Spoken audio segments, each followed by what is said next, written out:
Hi everyone, welcome to my channel. ಎಲ್ಲರೂ ಹೇಗಿದ್ದೀರಾ? ಎಲ್ಲರೂ ಚೆನ್ನಾಗಿದ್ದೀರಾ? ನಾನು ಕೂಡ ಚೆನ್ನಾಗಿದ್ದೀನಿ.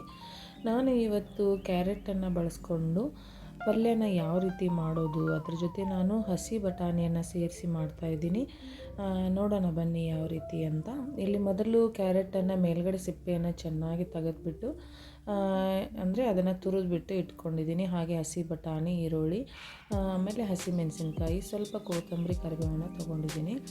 ನೋಡಿ, ಇಲ್ಲಿ ಕ್ಯಾರೆಟ್ ಪಲ್ಯನ ನಾನು ತುಂಬ ಸಿಂಪಲ್ಲಾಗಿ ಮಾಡ್ತೀನಿ. ಯಾರು ಬೇಕಾದರೂ ಮಾಡ್ಕೋಬೋದು, ಅಷ್ಟು ಈಸಿಯಾಗಿರುತ್ತೆ. ಪಟ್ಟಂತ ಒಂದು 5 ನಿಮಿಷಲ್ಲೇ ಆಗಿಬಿಡತ್ತೆ.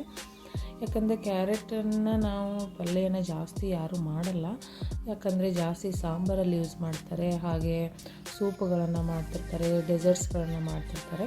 ಬಟ್ ನಾನು ಆವಾಗವಾಗ ಕ್ಯಾರೆಟ್ ಪಲ್ಯನ ಮಾಡ್ತಾನೇ ಇರ್ತೀನಿ.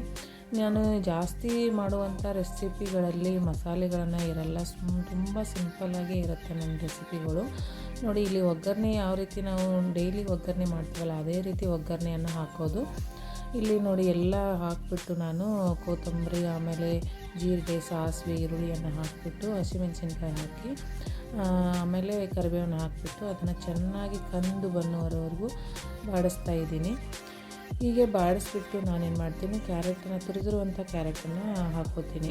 ತುರಿದಿರುವಂಥ ಕ್ಯಾರೆಟನ್ನು ಹಸಿ ವಾಸನೆವರೆಗೂ ಹೋಗುವವರೆಗೂ ಕೂಡ ಸ್ವಲ್ಪ ಬಾಡಿಸ್ತಾನೇ ಇರಬೇಕು. ಅದು ಹಸಿ ವಾಸನೆ ಹೋದ್ರೇ ಪಲ್ಯ ಚೆನ್ನಾಗಿರುತ್ತೆ, ಇಲ್ಲ ಅಂದರೆ ಅದು ಹಸಿ ವಾಸನೆ ಇದ್ದರೆ ಪಲ್ಯ ಚೆನ್ನಾಗಿರಲ್ಲ.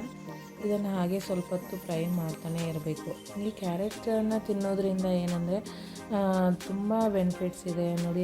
ದೃಷ್ಟಿ ಅಂದರೆ ಕಣ್ಣಿನ ದೃಷ್ಟಿಗೆ ತುಂಬ ಹೆಲ್ಪ್ ಆಗುತ್ತೆ. ಹಾಗೆ ಚಿಕ್ಕ ಮಕ್ಕಳಿಗೂ ಕೂಡ ಹಾಗೆ ಸಲಾಡ್ ಥರ ನೀವು ಆವಾಗವಾಗ ಇದನ್ನು ಕೊಡ್ತಾ ಇರಬೇಕು. ದೊಡ್ಡವರು ಕೂಡ ಸಲಾಡ್ ಥರ ತಿಂತಾರೆ. ಹಾಗೆ ಸೂಪ್ಗಳನ್ನ ಕೂಡ ಮಾಡ್ಕೋಬೋದು, ಸಾಂಬಾರಲ್ಲಿ ಕೂಡ ಇದನ್ನು ಯೂಸ್ ಮಾಡ್ಬೋದು. ಕ್ಯಾರೆಟ್ನಿಂದ ಮತ್ತು ಹಾರ್ಟ್ಗೂ ಕೂಡ ಒಳ್ಳೆಯದು. ಇದರಲ್ಲಿ ಫೈಬರ್ ಇರೋದರಿಂದ ಡೈಜೆಷನ್ಗೂ ಹೆಲ್ಪ್ ಆಗುತ್ತೆ, ಮತ್ತು ಇಮ್ಯುನಿಟಿ ಕೂಡ ಜಾಸ್ತಿ ಆಗುತ್ತೆ. ಹಾಗೆ ಸ್ಕಿನ್ಗೂ ಕೂಡ ಒಳ್ಳೆಯದು. ಅಂದರೆ ತುಂಬ ಬೆನಿಫಿಟ್ಸ್ ಇದೆ ಕ್ಯಾರೆಟ್ ತಿನ್ನೋದ್ರಿಂದ. ಈಗ ನೋಡಿ, ನಾನು ಅದನ್ನು ಸ್ವಲ್ಪ ಫ್ರೈ ಮಾಡಿದ ಮೇಲೆ ಹಸಿ ಬಟಾಣಿ ಇರುತ್ತಲ್ವ ಅದನ್ನು ಸೇರಿಸ್ಕೊತಾ ಇದ್ದೀನಿ. ಈ ಪಲ್ಯ ಈ ಥರ ಮಾಡಿ ನೋಡಿ, ತುಂಬ ಚೆನ್ನಾಗಿರುತ್ತೆ. ಚಪಾತಿ ಆಗಿರ್ಬೋದು, ರೊಟ್ಟಿಗಾಗಿರ್ಬೋದು, ಅನ್ನಕ್ಕಾಗಿರ್ಬೋದು, ತುಂಬ ಹೀಗೆ ಮಾಡಿ ಕೊಡೋದ್ರಿಂದ ಮಕ್ಕಳನ್ನು ಕೂಡ ತುಂಬ ಇಷ್ಟಪಟ್ಟು ತಿಂತಾರೆ. ಅದರಲ್ಲಿ ಹಸಿ ಬಟಾಣಿ ಇರೋದರಿಂದ ಅವ್ರಿಗೂ ತುಂಬ ಇಷ್ಟ ಆಗುತ್ತೆ. ನೀವು ಯಾವ ರೀತಿ ಕ್ಯಾರೆಟನ್ನು ಉಪಯೋಗಿಸ್ಕೊಂಡು ಯಾವ್ಯಾವ ಥರ ರೆಸಿಪಿಗಳನ್ನು ಮಾಡ್ತೀರಿ ಅಂತ ನನಗೆ ಕಮೆಂಟ್ ಮಾಡಿ ಹೇಳಿ. ಹಾಗೆ ಈ ವಿಡಿಯೋವನ್ನು ಪೂರ್ತಿ ನೋಡಿ, ಹಾಗೆ ಹೈಪ್ ಮಾಡಿ. ಫಸ್ಟ್ ಟೈಮ್ ನನ್ನ ಚಾನಲ್ ಯಾರೆಲ್ಲ ನೋಡ್ತಾ ಇದ್ದೀರಾ ಹಾಗೆ ಸಬ್ಸ್ಕ್ರೈಬ್ ಮಾಡಿಕೊಂಡು ನೋಡಿ.